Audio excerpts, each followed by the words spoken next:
So question number 12, if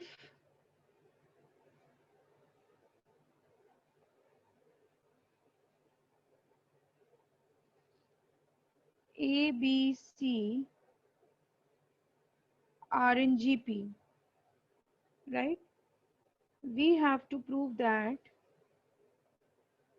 1 upon A plus B, comma 1 upon 2B and 1 upon B plus C,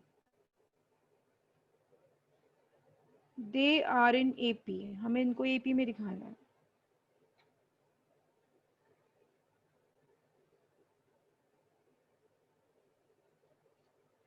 तो देखिए अगर ABC GP में है, if ABC are in GP, तो हमारी condition हो जाएगी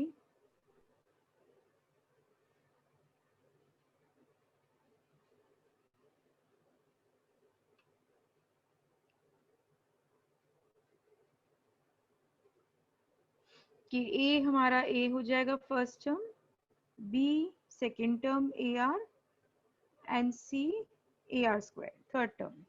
ठीक है. अब हमें पता है कि अगर हमें 3 टर्म्स को AP में प्रूव करना हो,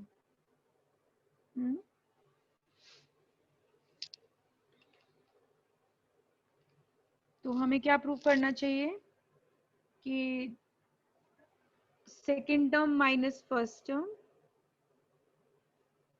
should be equal to third term minus second term. ठीक है. इसमें वैल्यू पुट कर दीजिए.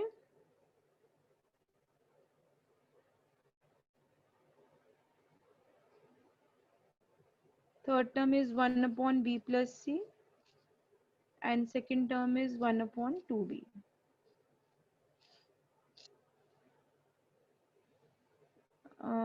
B की जगह लगा देते हैं AR, A की जगह A ही रहेगा. सिमिलरली यहाँ पे AR प्लस AR स्क्वायर.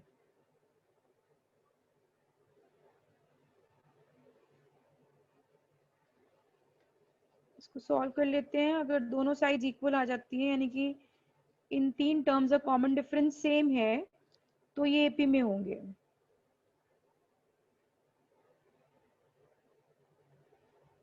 इसमें से A कॉमन ले लेते हैं, 1 प्लस R बचेगा. और इस साइड भी AR कॉमन ले लेते हैं, तो 1 प्लस R बचेगा.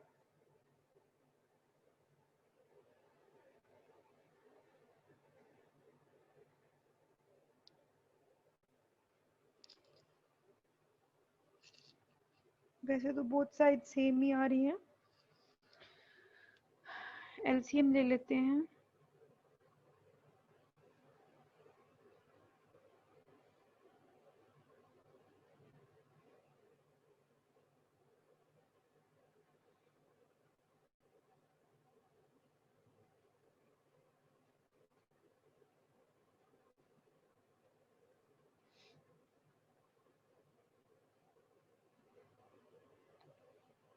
ठीक है.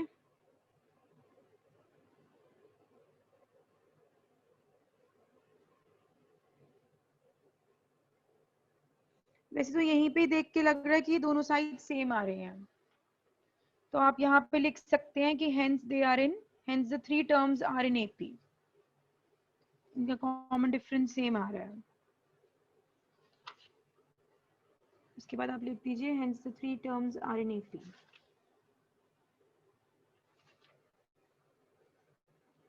क्वेश्चन नंबर 13 देखते हैं.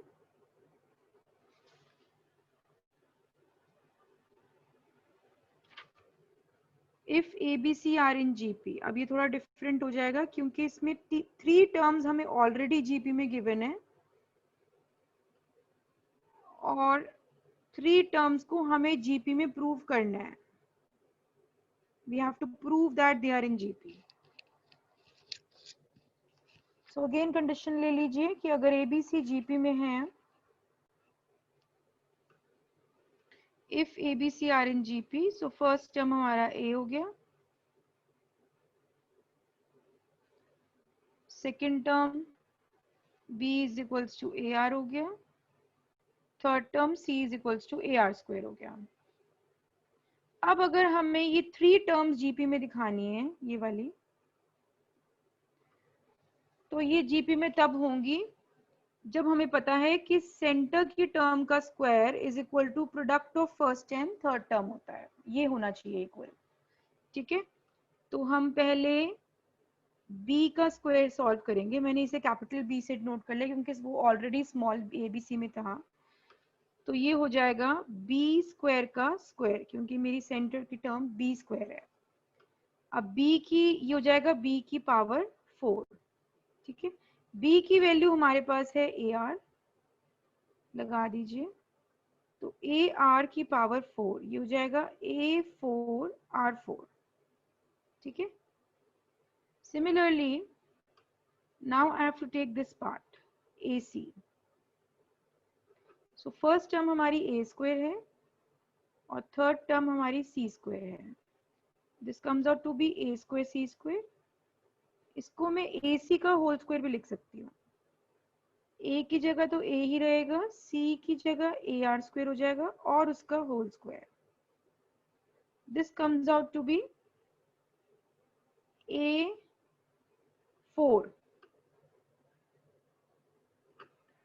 A4R4, ऊपर लिख देती हूँ मैं, ये बन जाएगा A4R4। तो देखिए सेम आ गया, सेम आ गया ना, ये b square equal to AC आ गया। तो लिख दीजिए hence a square b square c square are in GP. इसके बाद हेंस करके hence a square b square c square are in GP.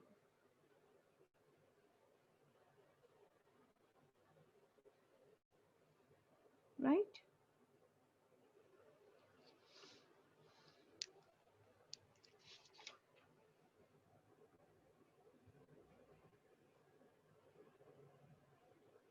Fourteen same है, आप होमवर्क में कर लेना। राइट, 15th में आपको कर देती हूँ। 15th, if same a b c are in gp,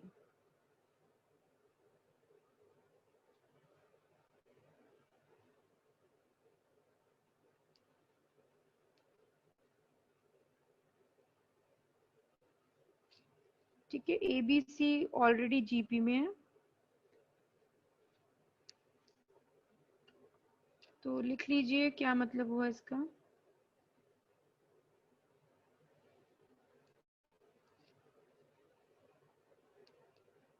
A first term हो गई, बी सेकेंड टर्म हो गई, सी थर्ड टर्म हो गई। Who is Aman Sharma? Who is this Aman Sharma?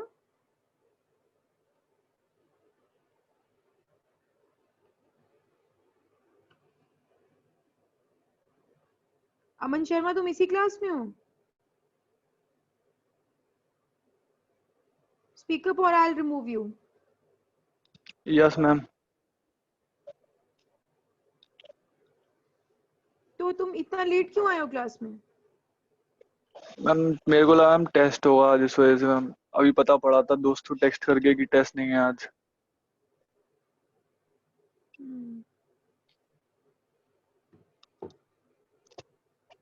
Test तो 9:15 बजे था।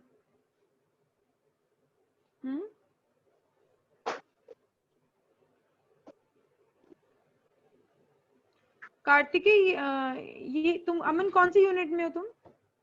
Ma'am unit 4। और कौन है यहाँ 4th यूनिट का? और कौन है 4th यूनिट का जो इसको पहचानता है?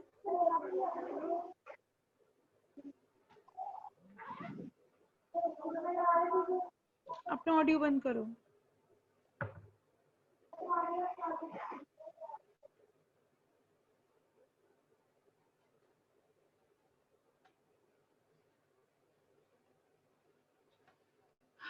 yes, we have to take three terms: a square plus b square, comma ab plus bc and b square plus c square. हमें इनको जीपी में दिखाना है.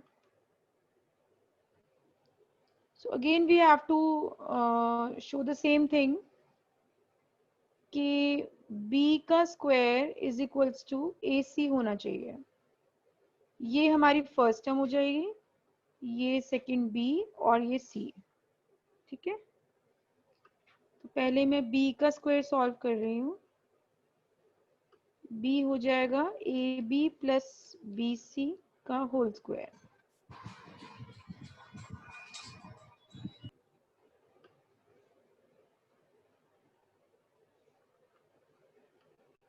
इसमें a की वैल्यू पुट कर दीजिए, b की ar, c की ar स्क्वायर.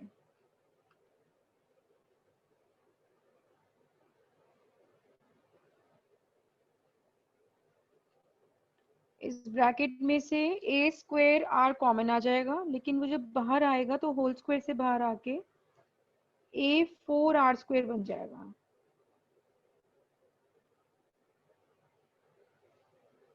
राइट, अब हम AC वाला पार्ट सॉल्व करेंगे, ये वाला.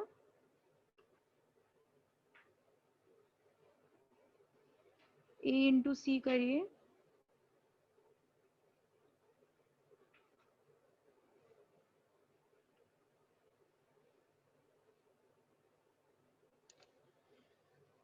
सो a है a square plus B square और ये है B square plus C square. Value put करते हैं.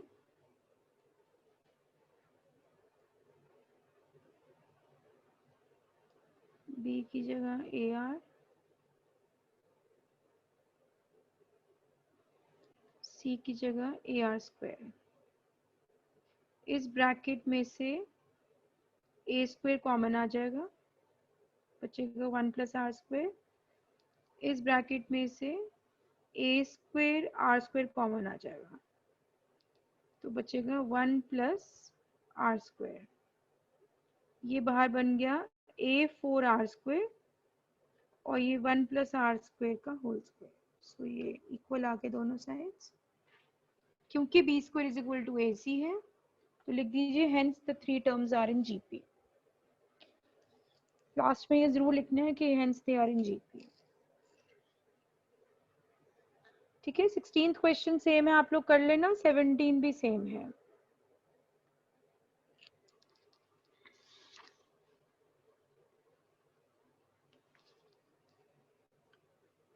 ये सभी में यही करना है आपको. They are all same actually.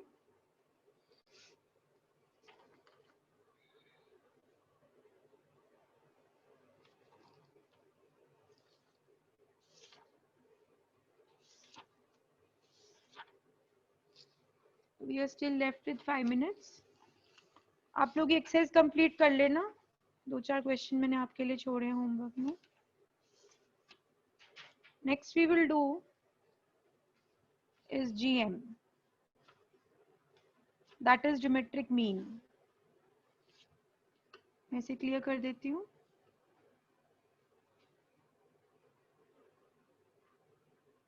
GM means geometric mean. जैसे arithmetic mean AP के लिए होता है, similarly we have GM for GP, right?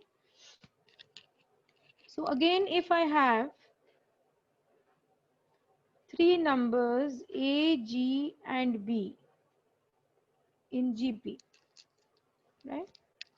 So हमें पता है कि second term upon first term is equal to third term upon second term होता है. क्रॉस मल्टीप्लाई करेंगे तो G square is equal to A B हो जाएगा, तो G is equals to root A B हो जाएगा. इसी को हम जीएम बोलते हैं. सो दो नंबर्स के बीच में अगर जीएम फाइंड करना हो तो अंडर रूट के अंदर उनको मल्टीप्लाई कर देते हैं, root of A into B. ठीक है,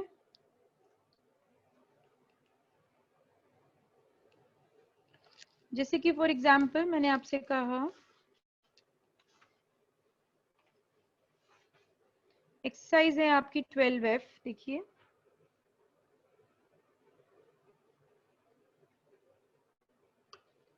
पहले क्वेश्चन नंबर 2 करा रही हूं मैं। He says find the GM between two numbers. First part दिया है 5 and 125।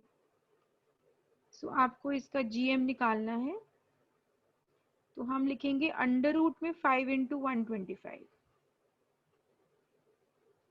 ठीक है, 125 को मैं क्या लिख सकती हूँ,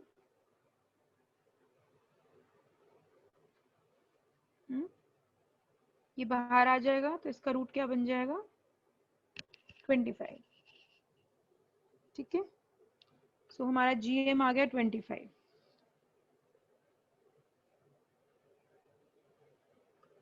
सेकेंड पार्ट करिए इसका, GM between 1 and 9/16।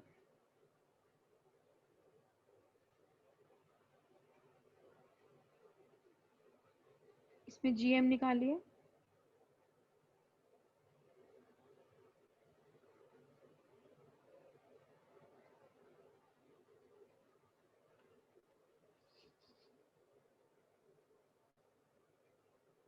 हाँ, अनिल प्रताप आप बताओ इसका आंसर क्या होगा। Anil Pratap, yes ma'am. इसका आंसर बताओ।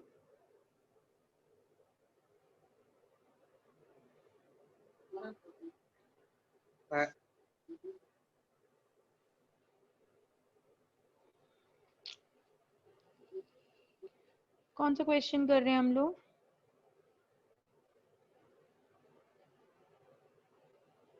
अनिल हम कौन सा क्वेश्चन कर रहे हैं। सेकंड वाला। कौन सी एक्सरसाइज का। मैम बुक नहीं है मेरे पास।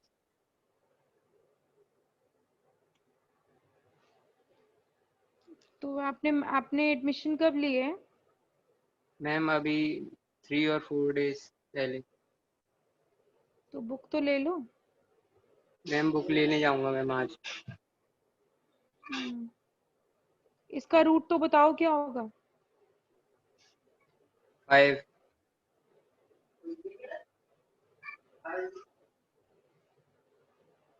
ठीक है, लिखो बेटा 3/4 होगा। थर्ड पार्ट करो। GM फाइंड करना है बिटवीन 0.05 and 0.0015। सो लिखिए GM is equals to under root 0.05 into 0.0015। Excuse me ma'am. Ma'am बोलो बेटा। 0.15 मैम है। वो 0.15 है। हाँ हाँ ठीक है ठीक है।